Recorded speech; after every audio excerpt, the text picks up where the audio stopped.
რეი მისტერიოს კარიერის საწყის ეტაპს პირველ ნაწილში შევეხეთ, ამიტომ თუ არ გვაქვს ნანახი, პირველ რიგში გადადი ამ ვიდეოზე და შემდეგ გააგრძელე მეორე ნაწილის ყურება. პირველი ნაბიჯები WWE-ში. 2002 წელს ვინს მიკმენმა WWE-ში რეი მისტერიოს დამატება გადაწყვიტა, მაგრამ ერთი პრობლემა გაჩნდა. ვინს მისი ხილვა მხოლოდ ნიღბით სურდა, რადგან ფიქრობდა, რომ რეი ამით უფრო გაყიდვადი რესლერი იქნებოდა. ნიღბის დაბრუნება არც ისე მარტივი იყო. რეი მისტერიოს მოუწია ლუჩა ლიბრეს კომისიასთვის თხოვნით მიემართა. სხვა შემთხვევაში უბრალოდ ნიღბის ტარება ტრადიციების შეურაცხყოფა იქნებოდა. საბედნიეროდ კომისიამ დაუშვა ეს გამონაკლისი და 2002 წლის 25 ივლისის SmackDown-ის ეპიზოდში მაყურებლებმა რეი მისტერიოს დებიუტი იხილეს. მას კიდევ ერთხელ შეუცვალეს სახელი და ახლა უკვე ჯუნიორის გარეშე მონაწილეობდა. პირველი ტიტული, რისი მოგებაც რეიმ WWE-ში მოახერხა, tag team-ის ქამარი იყო და ეს 7 ნოემბრის SmackDown-ის ეპიზოდში Edge-თან ერთად შეძლო. მაგრამ 10 დღეში Survivor Series pay-per-view-ზე ედი და ჩავო გუერეროებთან ტიტულები დაკარგეს. რეი ისევ Cruiserweight დივიზიონს დაუბრუნდა. მე-19 WrestleMania-ზე Matt Hardy-ს Cruiserweight ტიტულისთვის მატჩი დაუპირისპირდა, სადაც Shannon Morris ბრძოლაში ჩარევის გამო მატჩი წააგო. მაისში კიდევ ერთი საჩემპიონო მატჩი მოიპოვა და 5 ივნისის SmackDown-ის ეპიზოდში Matt Hardy-ს დამარცხების შემდეგ პირველად გახდა WWE-ის Cruiserweight ტიტულის მფლობელი. გამარჯვება კი მის მეუღლე Angie-სთან, პატარა ალიასთან და დომინიკთან ერთად აღნიშნა. გაერთიანება და დაპირისპირება ედისთან. 2005 წლის 20 თებერვლის No Way Out-ის pay-per-view-ზე რეი მისტერიო და ედი გუერერო tag team ტიტულის მოსაგებად გაერთიანდნენ. ედი ცნობილი იყო თაღლითური გზებით ბრძოლების მოგებით. ეს მატჩიც არ იყო გამონაკლისი და ამაში რეიც დაიხმარა. შედეგად მათ მოიგეს ეს ტიტულები. იმის მაგივრად, რომ WrestleMania 21-ზე მათ tag team ქამრები დაეცვათ, ედი მეგობრული გამოწვევა შესთავაზა რეის WrestleMania-ზე მატჩის სახით. სინამდვილეში WWE-ის SmackDown-ში არ ყავდა არც ერთი ნორმალური დაჯგუფება, რომელსაც დაუპირისპირებდა ამ დუეტს. WrestleMania ამ წყვილის გარეშე რომ არ ჩატარებული იყო, ამიტომ ერთმანეთს შეახვედრეს. საბოლოოდ 21 აპრილის SmackDown-ის ეპიზოდში მათ მაინც დაკარგეს ტიტულები და მატჩის შემდეგ ედიმ რეის ხელი ჰკრა. ეს არ იკმარა და 5 მაისის SmackDown-ის ეპიზოდში ჯერ რინგის ზელზე მიანარცხა, შემდეგ კი რკინის კიბეებზე დააგდო. ამის მიზეზი იყო ის, რომ ედი გუერერო ვერ ამარცხებდა რეი მისტერიოს. 22 მაისის Judgment Day-ის pay-per-view-ზე ედი ისევ წააგო რეისთან, ახლა უკვე სკამის გამოყენების გამო მიღებული დისკვალიფიკაციით. მატჩი დომინიკ მისტერიოსთვის. 30 ივნისის SmackDown-ის ეპიზოდში ედი ისევ რეიზე იწყებს საუბარს. ეს დაპირისპირება კიდევ უფრო საინტერესო გახდა იმით, რომ პატარა დომინიკიც ჩართეს სცენარში.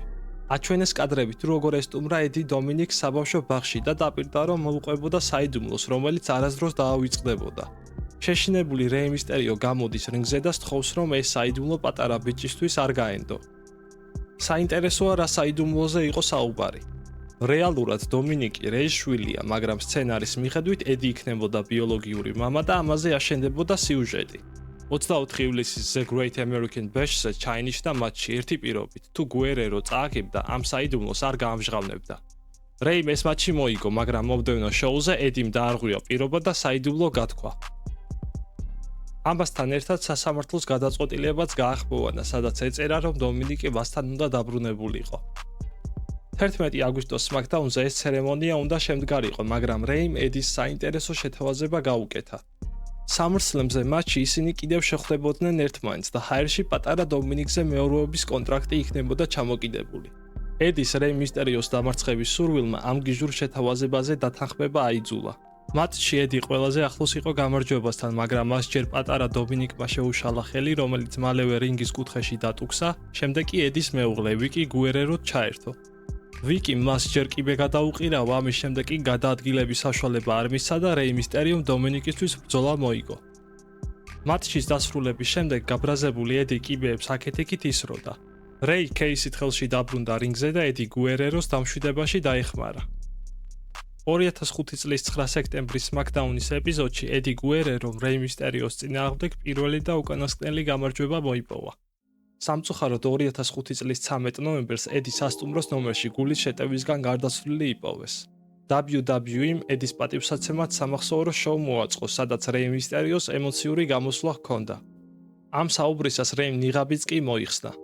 მათ დიდხნიანი მეგობრობა აკავშირებდათ და ეს ფაქტი მისთვის ნამდვილად გულდასაწყვეტი იყო. მისტერიო ყოველ მატჩს ედის ხსოვნას უძღვნიდა და საპატივსაცემოდ მისი საფირმო Frog Splash-ის გამოყენება დაიწყო.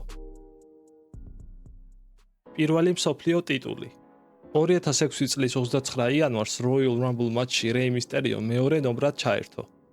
მოგებასთან ერთად რეიმ დაამყარა რეკორდი Royal Rumble მატჩის გამარჯვებულებს შორის ყველაზე დიდხანს რინგზე 62 წუთის განმავლობაში გაჩერებაზე.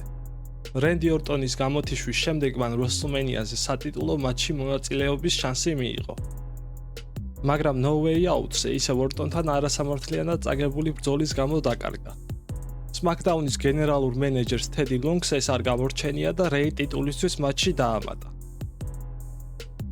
WrestleMania 22-ზე რეი მისტერიომ ჩემპიონი Kurt Angle და Randy Orton-ი დაამარცხა და კარიერაში პირველად World Heavyweight-ის ტიტული მოიგო.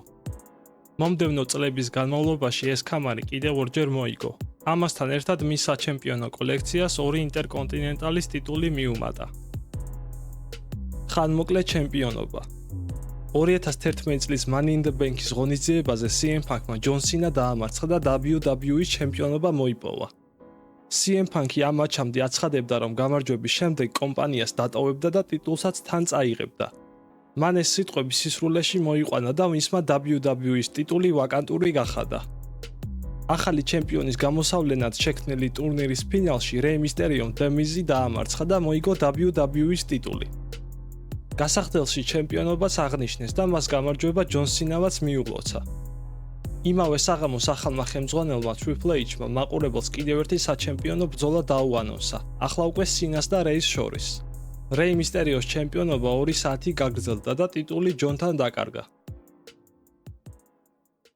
ლუჩადორების წარუმატებელი გუნდი 2012 წელს WWE-ს სურდა ლუჩა ლიბრე სტილის კიდევ უფრო წინ წამოწევა, ამიტომ რეი მისტერიო და Sin Cara ერთ გუნდად შეკრეს. წლის ბოლოს Tag Team დივიზიონში აქტიურად ჩაერთვნენ და ისეთი გუნდების წინააღმდეგ იბრძოლეს, როგორებიც იყვნენ The Prime Time Players და Team Rhodes Scholars.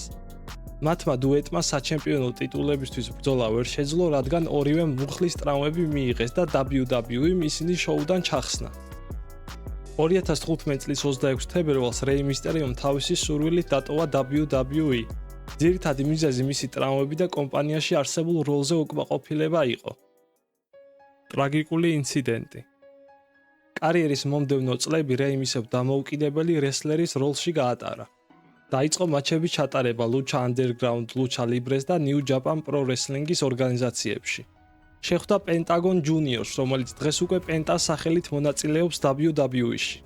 ასევე დაუპირისპირდა Kazuchika Okadas, Will Ospreay-ს და Jushin Thunder Ligers.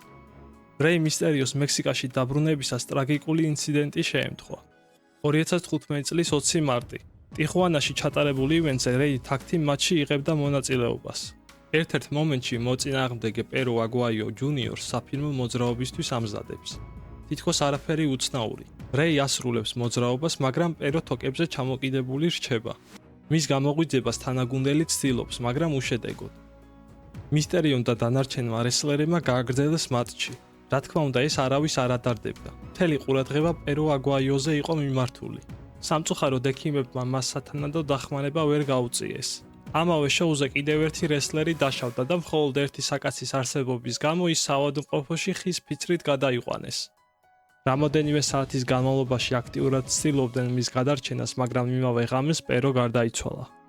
დასკვნაში ვკითხულობთ, რომ ეს ფატალური შედეგი გამოიწვია ხერხემლის დაზიანებამ, რომელიც მან რეი მისტერიოს დროპ-ქიკის შედეგად მიიღო. გასათვალისწინებელია ის ფაქტი, რომ ამ დარტყმამდე Perომ შემთხვევით რინგის კიდეს ჩამოარტყა კისერი და აქედან დაიწყო მისი მდგომარეობის გაუარესება. სასამართლოზე გაითვალისწინეს ის ფაქტი, რომ რეი მისტერიოს არც ერთი მოძრაობა არ იყო წინასწარ სასიკვდილოდ განსაზღვრული. ასევე გადაწყვეტილებაზე გავლენა სამედიცინო დახმარების დაგვიანებამ და სათანადო აღჭურვილობის არქონამაც მოახდინა. ამიტომ ეს უბედურ შემთხვევად შეფასდა და რეი სასამართლო დარბაზიდან გაათავისუფლეს. მის ცხოვრებაში კიდევ ერთი მძიმე პერიოდი დადგა. დაიწყო ფსიქოლოგიური პრობლემები და რესლინგ კარიერაზე ფიქრი დროებით შეწყვიტა. Pero Aguayos ოჯახი მისტერიოსთვის უცხო არ იყო. მის ბაბუას და მამას ბავშვობიდან იცნობდა. რეი მისტერიო პირადად შეხვდა მათ და გარდაცვლილის ხსოვნას პატივი მიაგო. ოჯახიც თვლიდა, რომ რეის თავი დამნაშავედ არ უნდა იგრძნო და მოუწოდეს რესლინგ კარიერა გაეგრძელებინა.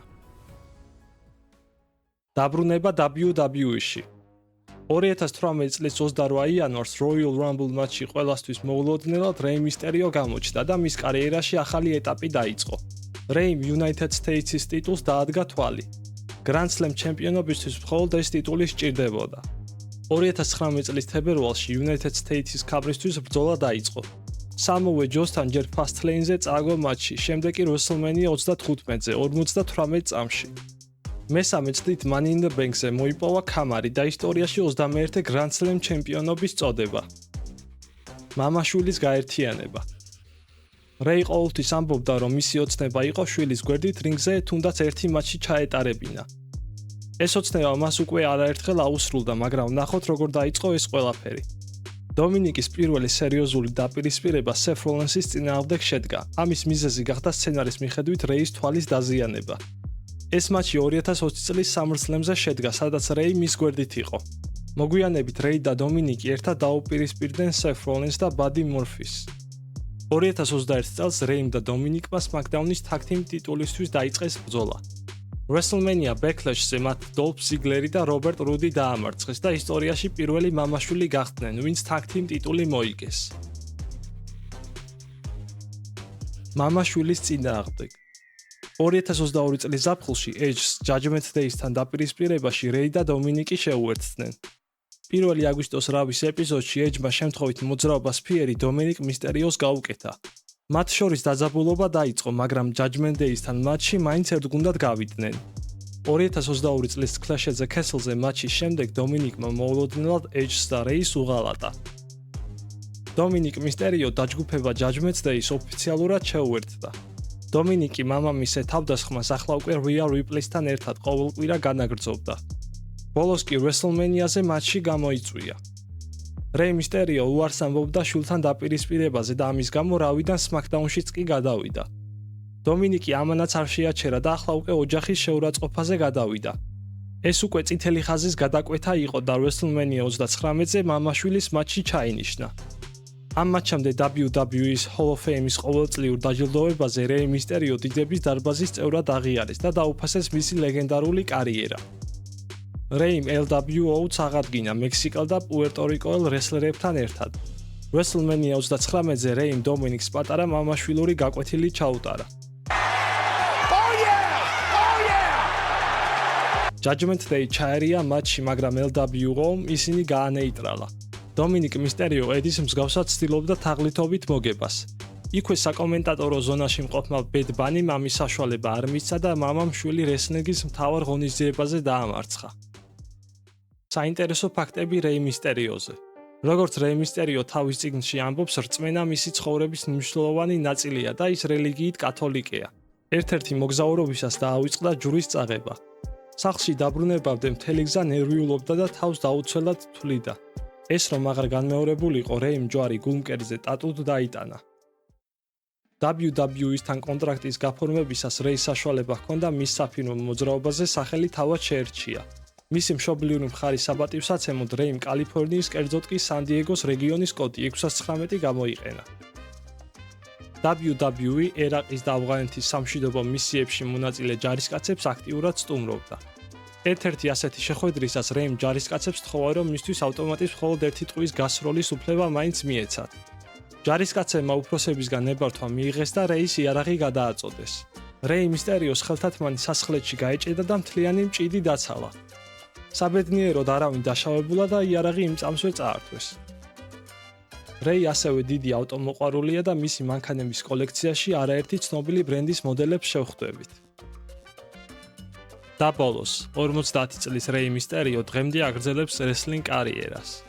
მიუხედავად ტრავმებისა, რომელიც მას მოსვენების საშუალებას არ აძლევდა, ის მაინც ყოველთვის ბრუნდებოდა რინგზე და მის საყვარელ საქმეს საუკეთესოდ აკეთებდა.